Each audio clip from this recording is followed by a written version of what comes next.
नमस्कार प्यारे बच्चों, मैं प्रवीण कुमारी शिक्षा विभाग चंडीगढ़ से आप सभी का स्वागत करती हूँ। प्यारे बच्चों, आप सोच रहे होंगे कि मैडम हमें कहाँ ले आए।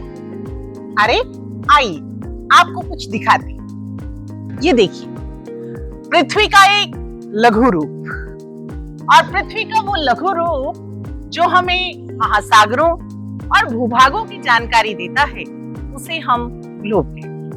जी हाँ, हम ग्लोब के नजदीक हैं। अपनी धुरी पर घूमता हुआ ये ग्लोब हमें ब्रह्मांड में हमारी पृथ्वी की क्या स्थिति है वह दिखाता है। और प्यारे बच्चों, यह भी देखिए कि इस पर सबसे ज्यादा नजर आने वाला रंग कौन सा है। जी हाँ, सही पहचाना, इस पर सबसे ज्यादा नजर आने वाला रंग है नीला। और शायद इसीलिए इस खूबसूरत ग्रह को ब्रह्मांड में नीला ग्रह भी कहते हैं। प्यारे बच्चों, ग्लोब पर नजर आने वाला ये नीला रंग इस बात का द्योतक है कि यहाँ पर पानी के स्रोत हैं, और अन्य रंग इस बात को प्रदर्शित करते हैं कि यहाँ भूभाग है। प्यारे बच्चों, आज का जो हमारा विषय है, कक्षा 6 का दूसरा अध्याय महासागर और महाद्वीप, हम और अधिक विस्तृत जानकारी लेंगे इन महासागरों की और महाद्वीपों की। तो आइए शुरू करते हैं अध्याय महासागर और महाद्वीप।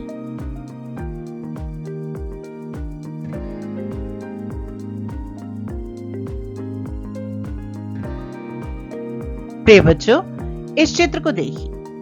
ये उत्तरी गोलार्ध और दक्षिणी गोलार्ध का मानचित्र है। प्यारे बच्चों, इसे देखने पर आपको क्या पता चल रहा है? बिल्कुल स्पष्ट जो दिखाई दे रहा है वह यह है कि पृथ्वी की सतह पर भूमि और जल का वितरण एक समान नहीं है। उत्तरी गोलार्ध और दक्षिणी गोलार्ध में भी भूभागों का जो आकार है वो कहीं छोटा है और कहीं बड़ा है। अगर बात नीले रंग की करें तो वो महासागरों को प्रदर्शित करता है। दोनों गोलार्धों का 71% के करीब हिस्सा इन महासागरों से ढका हुआ है, और भूरा रंग जो प्रदर्शित कर रहा है वह भूभाग है जो पृथ्वी पर स्थित महाद्वीप है। बात भूमि क्षेत्र की करें तो 29.2% हिस्सा भूभागों से ढका हुआ है, और 71% के करीब हिस्सा जो है वो पानी से ढका हुआ है, यानी जल से ढका हुआ है। जो छोटे छोटे बिंदु आपको दिखाई दे रहे हैं वो या तो सागर हैं, या गल्फ हैं, और या बे हैं। इस चित्र को देखिए। एक तरफ मैंने गल्फ लिखा है और दूसरी तरफ बे लिखा है। हालांकि दोनों की हिंदी समझने की कोशिश करें तो एक को हम छोटी खाड़ी, एक को बड़ी खाड़ी कह सकते हैं। बात अगर गल्फ की करें तो ये एक गहरा यानी कि अंदर को धंसा हुआ जल निकाय होता है, जो आमतौर पर 3 तरफ से भूमि से घिरा होता है। या यूं भी कह सकते हैं कि अधिकतर हिस्सा गल्फ का भूमि से घिरा होता है, और समुद्र की तरफ को खुलने वाला इसका हिस्सा संकरा होता है, यानी कि कम चौड़ा होता है। प्रिय बच्चों, मेक्सिको की खाड़ी विश्व की सबसे बड़ी गल्फ मानी गई है। बात अगर बे की करें तो इसे भी हम हिंदी में खाड़ी ही कहते हैं, लेकिन भूमि की तरफ वाला हिस्सा कम है, यानी भूमि को यह कम लगता है और समुद्र में ज्यादा खुलता है। समुद्र की तरफ वाला इसका मुहाना बहुत अधिक चौड़ा होता है, और यह कम गहरा दिखाई भी देता है और कम गहरा होता भी है। भारत के नजदीक बंगाल की खाड़ी विश्व की सबसे बड़ी खाड़ी मानी गई है। अब चलते हैं महासागरों की खूबसूरत दुनिया में। हम देखेंगे कि किस तरह से महासागरों में एक अलग किस्म की दुनिया बसी हुई है।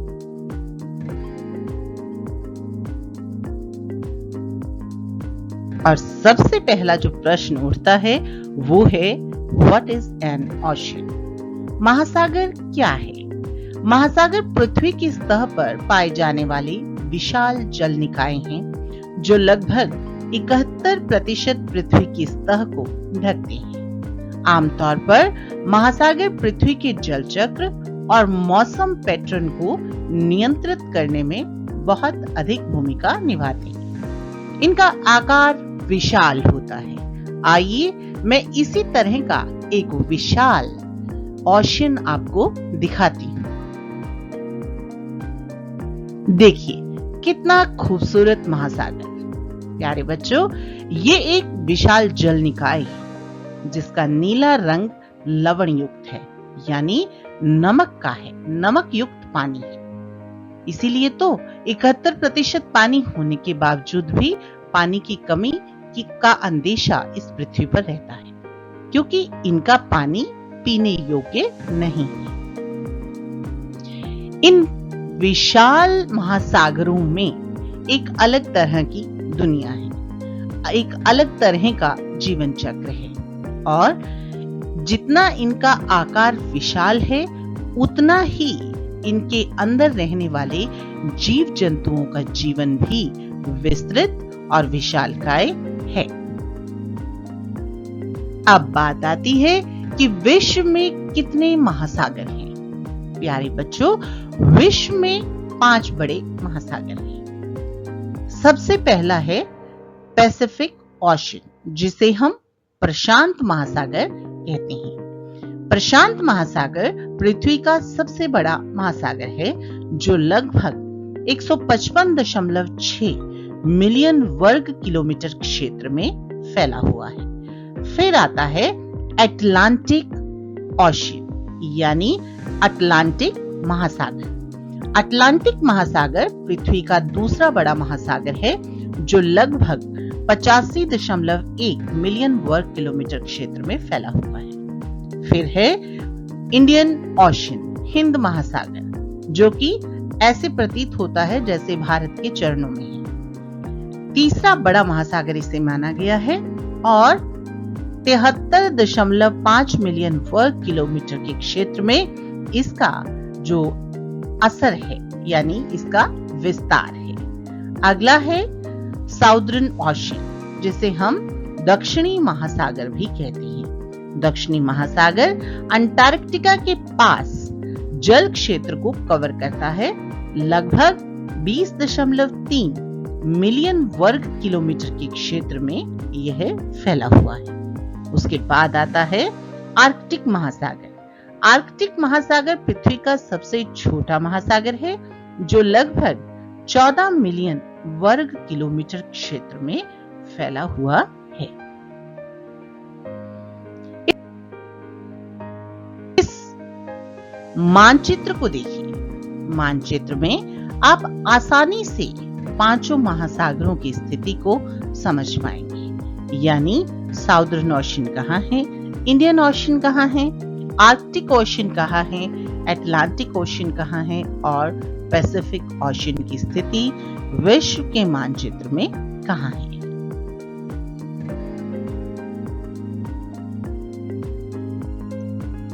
प्यारे बच्चों, अब एक प्रश्न उठता है कि व्हाई ओशियंस आर इम्पोर्टेंट। हमारे लिए महासागर क्यों जरूरी है?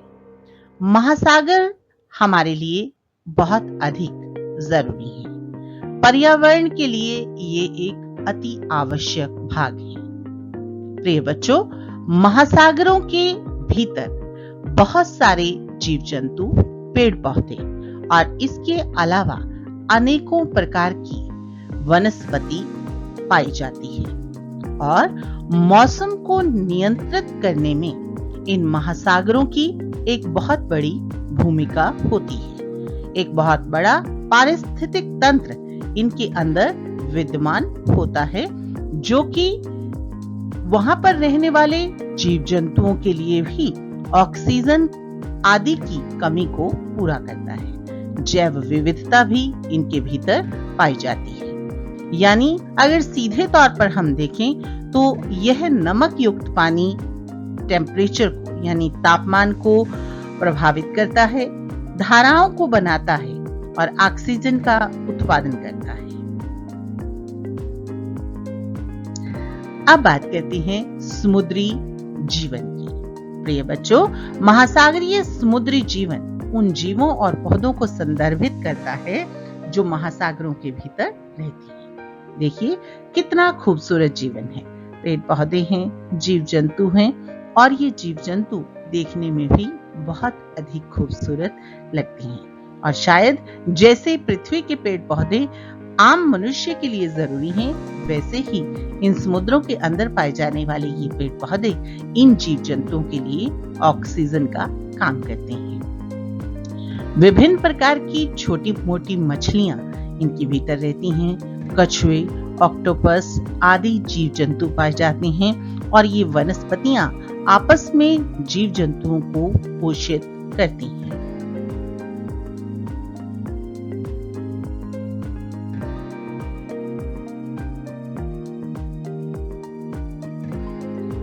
बात अगर फ्लोरा की करें, यानी कि पौधों और शैवालों की करें, तो महासागरों के भीतर पौधे और शैवाल पाए जाते हैं।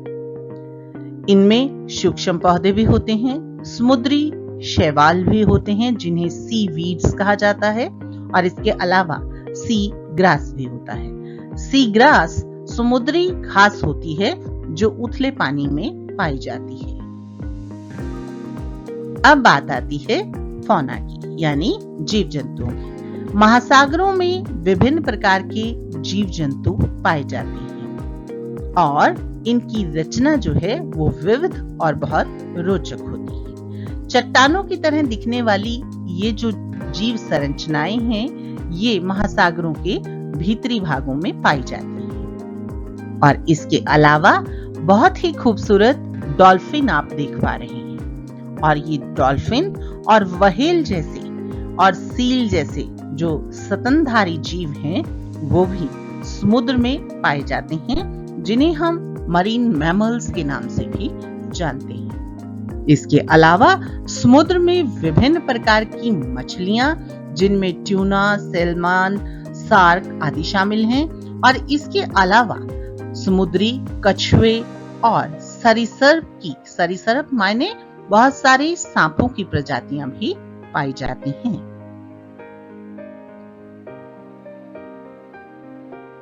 आइए अब इस तालिका को देखते हैं। इस तालिका में मैंने 5 महासागरों को अंकित किया है, यानी 5 महासागरों के नाम लिखे हैं, और उसके बाद मैंने आपको यह बताने की कोशिश की है कि कौन सा महासागर किस गोलार्ध में आता है। प्रिय बच्चों, जो हमारा प्रशांत महासागर है वह उत्तरी और दक्षिणी दोनों गोलार्धों में आता है।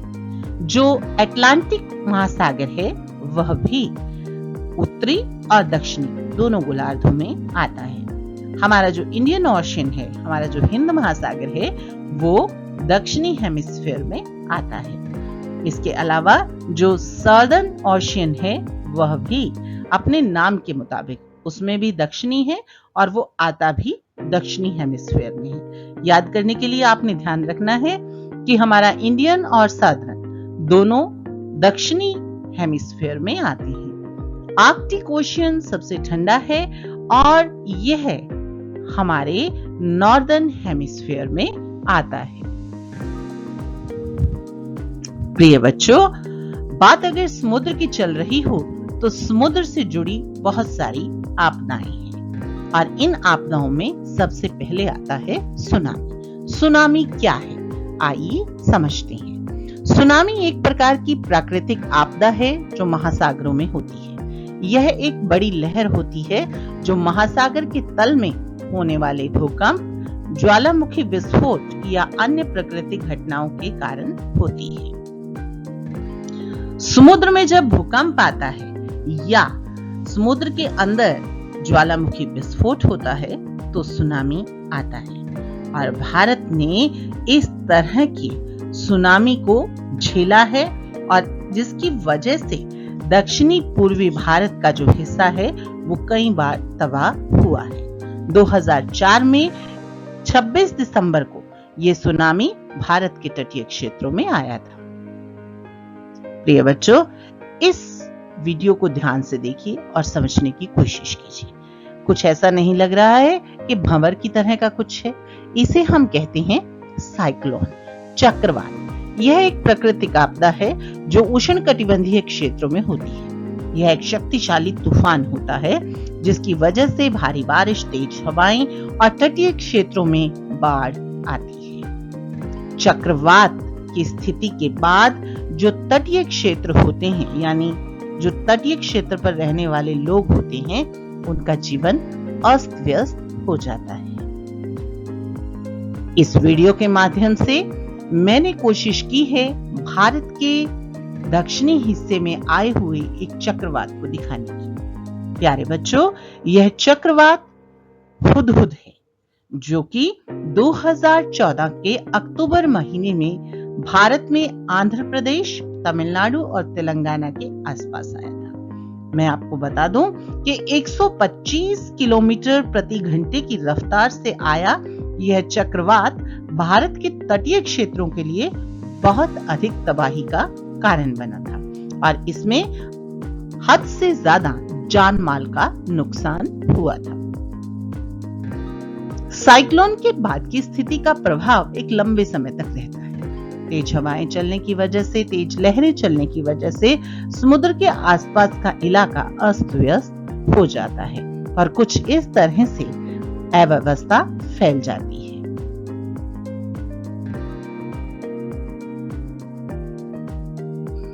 देखिए किस तरह से स्टॉर्म सर्ज यानी कि बड़ी बड़ी तूफानी लहरें, और इसके बाद की स्थिति में भी बहुत भारी से भारी बारिश आती है जो कि फसलों के लिए, आम जनजीवन के लिए, पेड़ पौधों के लिए और वनस्पति के लिए बहुत ज्यादा जो है नुकसानदेह होती है।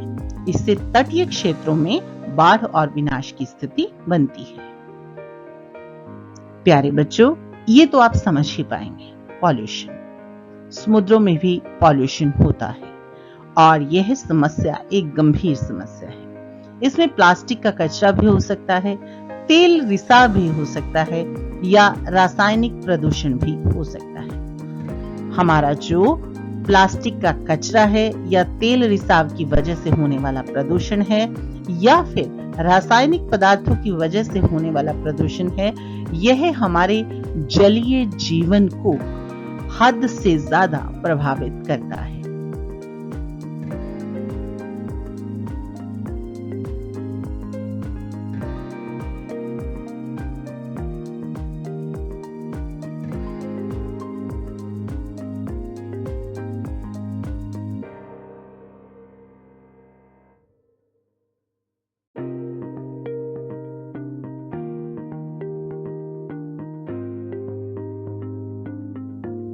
इसका प्रभाव क्या होता है?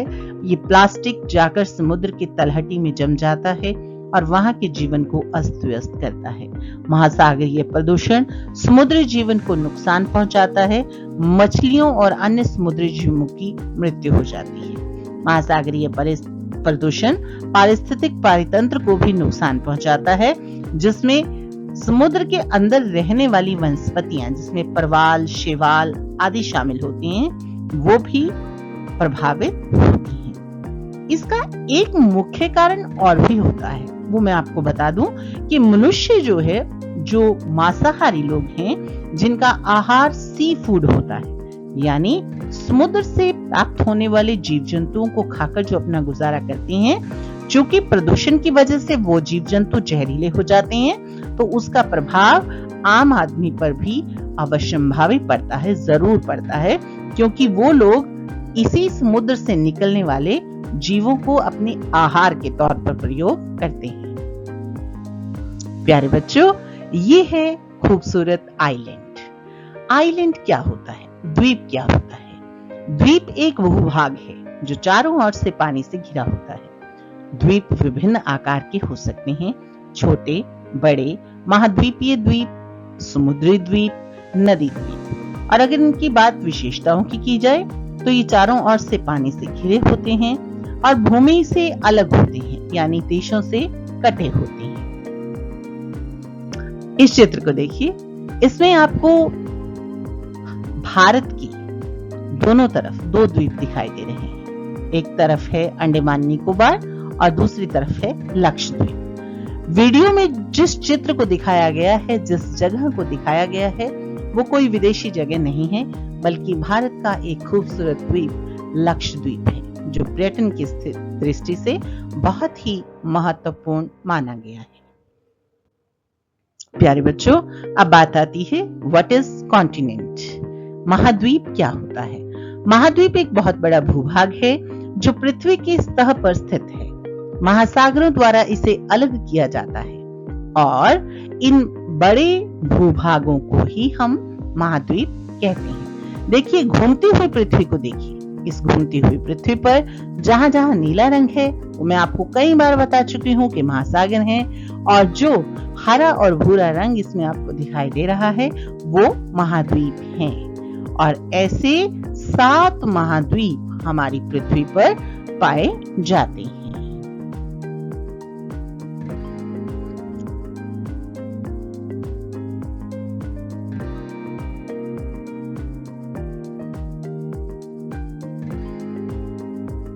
प्यारे बच्चों, आइए अब मैं आपको विभिन्न महाद्वीपों के बारे में बताती हूँ। सबसे पहले है नॉर्थ अमेरिका, फिर साउथ अमेरिका।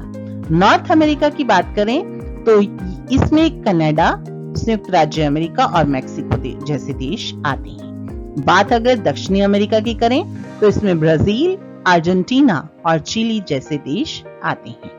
यूरोप एक खूबसूरत महाद्वीप है जो पश्चिमी और पूर्वी यूरोप यानी 2 भागों में बटा हुआ है। उसके बाद आता है अफ्रीका, जो कि विश्व का दूसरा बड़ा महाद्वीप है। यह भी उत्तरी और दक्षिणी 2 भागों में बटा हुआ है।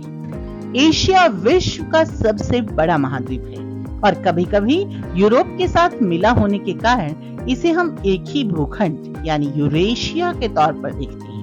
यह पूर्वी और दक्षिणी एशिया में विभाजित है। बात अगर ऑस्ट्रेलिया की करें तो ऑस्ट्रेलिया एक ऐसा महाद्वीप है जो आसपास छोटे छोटे द्वीपों में विभाजित है और इसे सबसे छोटा द्वीप भी माना गया है। अंटार्कटिका एक ऐसा महाद्वीप है जो कि पूरी तरह से बर्फ से ढका हुआ है। प्यारे बच्चों, जैसे मैंने आपको बताया था कि यूरोप और एशिया एक भूखंड होने की वजह से कई बार यूरेशिया के नाम से भी जाने जाते हैं। इस मानचित्र में आप विभिन्न महाद्वीपों की जो स्थिति है वो आसानी से जान पा रहे हैं।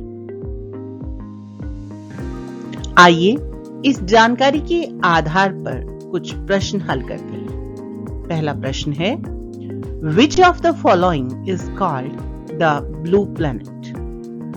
ऑप्शंस हैं the moon, the earth, continents और oceans। प्रिय बच्चों, नीले ग्रह के नाम से हम पृथ्वी को जानते हैं, तो इसका सही उत्तर होगा the earth। अगले प्रश्न पर चलते हैं। The emblem of the Indian Navy motto invokes the deity Lord Shiva, Lord Rama, Lord Hanuman, Lord Varuna। अर्थात हमारी भारतीय नौसेना का जो मोटो है उसमें किस देवता के बारे में कहा गया है? सही उत्तर है वरुणा। अगला प्रश्न, Which of the following hemispheres holds more water? Options हैं eastern hemisphere, southern hemisphere, northern hemisphere और western hemisphere. And the right answer is southern hemisphere. आइए एजर्शन और रीजन पर आधारित प्रश्न करते हैं। एजर्शन है Oceans cover nearly 3/4 of the Earth's surface। और रीजन है The Earth is called the blue planet because of its extensive water coverage। Option A है both A and R are true and R is the correct explanation of A। Second option है both A and R is true and but R is not the correct explanation of A। Option C, A is true but R is false। And option D is A is false but R is true. The right answer is both A and R are true and R is the correct explanation of A. यानी कि जो assertion दिया गया है वह भी सही है और जो reason दिया गया है वो भी सही है, लेकिन जो reason है वो assertion की सही व्याख्या करता है। अगला प्रश्न इसी पर आधारित assertion है tsunamis can travel thousands of kilometers and cause widespread damage.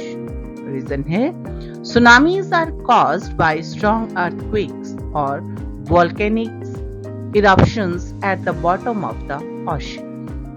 Options हैं both A and R are true and R is the correct explanation of A.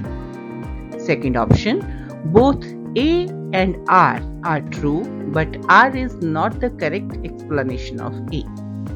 Option C is A is true but R is false. Option D, A is false but R is true. And the correct option for this question is both A and R are true and R is the correct explanation of A. यानी कि जो tsunami है वो कई हजार kilometre तक जो है डैमेज कर सकती है, यह भी सही है, और भूकंप और वॉल्केनिक घटनाओं की वजह से समुद्र की तलहटी में सुनामी आते हैं, यह भी सही है, लेकिन जो हमारा रीजन है वो करेक्ट एक्सप्लेनेशन करता है हमारी assertion की। तो प्यारे बच्चों, मुझे लगता है आपको महासागर और महाद्वीपों की जानकारी अच्छे से मिल गई होगी। गृह कार्य के तौर पर आप इस वर्ग पहेली को हल करने की कोशिश कीजिए। अब आप कहेंगे कि इस वर्ग पहेली को भरना कैसे है?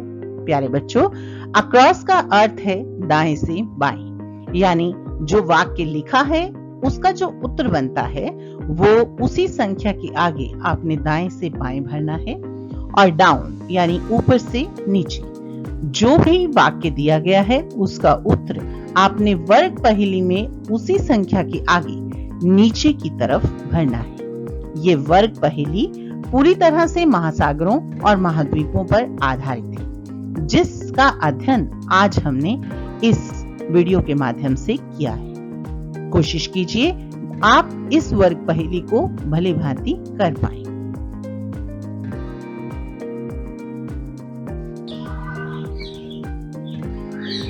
तो बच्चों, देखा आपने, ये नीला ग्रह खूबसूरत होने के साथ साथ कितनी तरह की जीवन शैली को अपने आप में समेटे हुए है, हमारे लिए भी उतना ही महत्वपूर्ण है और इन महासागरों में रहने वाले जलीय जीव जंतुओं के लिए भी उतना ही महत्वपूर्ण है। उम्मीद करती हूँ कि आपको इस पृथ्वी के इस खूबसूरत ग्रह के महासागरों की और महाद्वीपों की जानकारी बहुत अच्छे से मिली।